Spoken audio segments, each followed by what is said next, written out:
Bismillahirrahmanirrahim. Assalamualaikum warahmatullahi wabarakatuh. Perkenalkan, saya atas nama Muhammad Fatur Rahman dari jurusan Psikologi Pendidikan dan Bimbingan angkatan 2018. Pada video kali ini saya akan menjelaskan salah satu teknik yang digunakan dalam konseling kelompok, yaitu teknik SFBC atau Solution Focus Brief Counseling. Nah,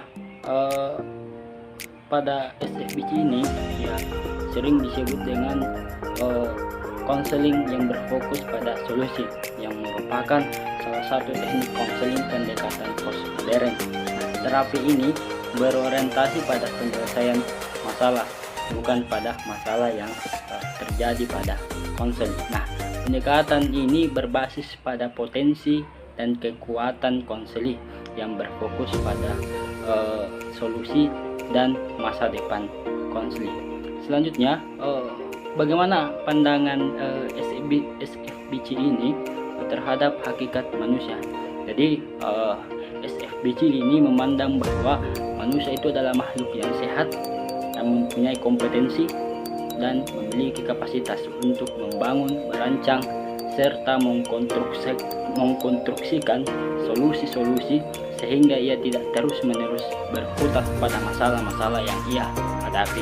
Jadi manusia itu tidak perlu terpaku pada masalah, namun lebih baik berfokus pada solusinya. Nah, selanjutnya, bagaimana tujuan konseling dari SFBC ini? Jadi tujuan dari SFBC ini adalah membantu konseling untuk mengadopsi pergeseran sikap dan bahasa konseling dari berbicara mengenai permasalahan, kemudian berbicara tentang berbagai solusi yang ia akan tawarkan ke depannya untuk menyelesaikan masalah. Jadi konseling ini didorong untuk melakukan pembicaraan tentang perubahan atau solusi ketimbang berbicara tentang masalah. Jadi sudah jelas bahwa tujuan dari konseling SFBC ini dia lebih mengutamakan solusi dibandingkan mengutamakan berbicara tentang persoalan masalahnya.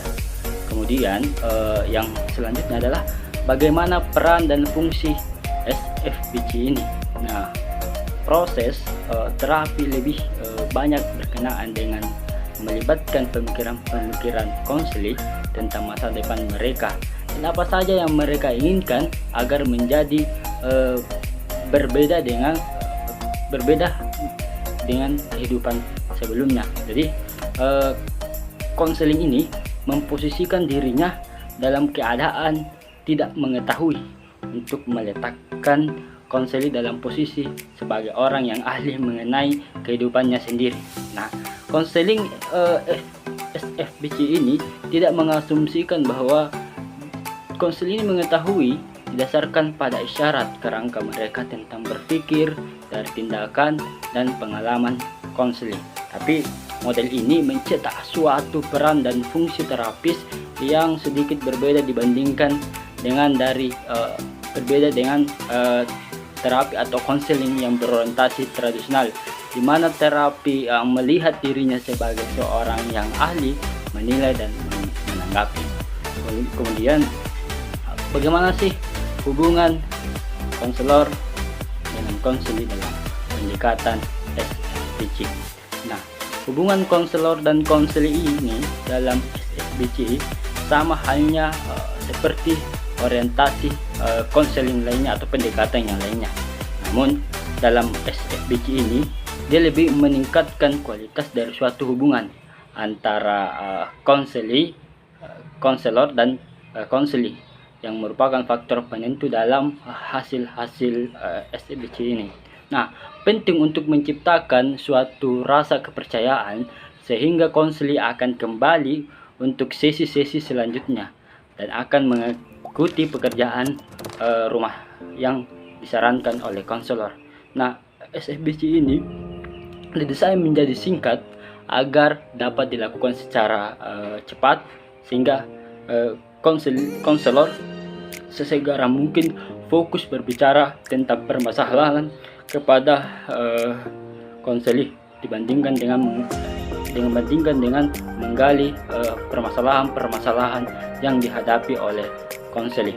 Selanjutnya, bagaimana sih tahapan-tahapan konseling kelompok dalam menggunakan pendekatan SFBC ini?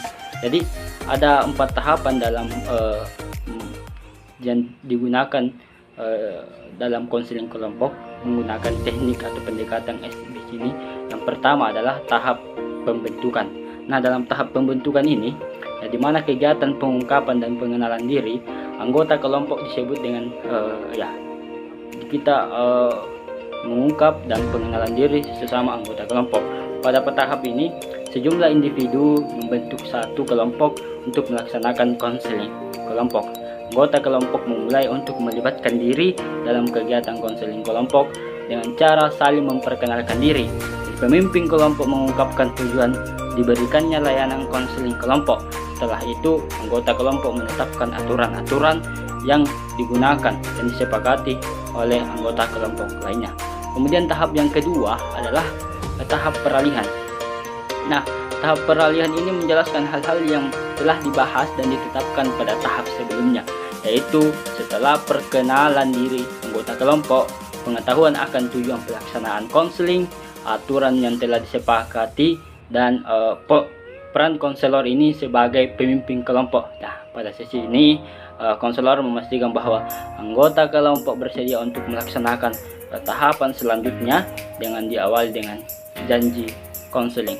Kemudian tahap yang ketiga adalah tahap kegiatan atau tahap inti.